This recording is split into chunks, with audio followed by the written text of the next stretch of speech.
Yeah, so మాకు మీరు అడిగిన మొదటి ప్రశ్నకి నాకు వచ్చిన ఇన్ఫర్మేషన్ ఏమిటంటే, పర్యటన అయిపోయినాక ఆ శిలాఫలకం దగ్గరికి పోయి అతను ఫోటో తీసుకున్నాడు, కొద్దిమంది అధికారులతో ఫోటో తీసుకున్నాడు.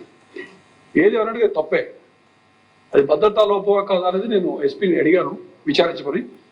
అంటే అది ముందే వచ్చి ఉంటే భద్రతా లోపం కింద మనం గమనించాల్సి ఉంటుంది. అయిపోయినాక శిలాఫలకం దగ్గరికి పోయి ఫోటో తీసుకున్నాడు. అదేవిధంగా కొంతమంది పోయి నేను ఇట్లా ఏదో సిఆర్పిఎఫ్కి పోస్టింగ్ అయ్యాను, అడిషనల్ ఎస్పీ ర్యాంకులో ఉన్నాన్ని స్టార్లు పెట్టుకొని చెప్పడం ద్వారా కొద్దిమంది కింది స్థాయి అధికారులతో ఫోటో కూడా తీసుకోవడం జరిగింది. సో దీనికి సంబంధించి మేము కేసు కట్టడం జరిగింది, అతను అదుపులో తీసుకున్నాం. ఈజ్ అన్ ఎక్స్ సిపాయి ఆర్మీ, ఎక్స్ ఆర్మీ ఎంప్లాయీ. అది యాక్షన్ తీసుకుంటా ఉన్నాం. అందులో భద్రతా లోపం ఉందా లేదని మేము విచారిస్తున్నాం. That's number 1. రెండోది ఎవరన్నారు?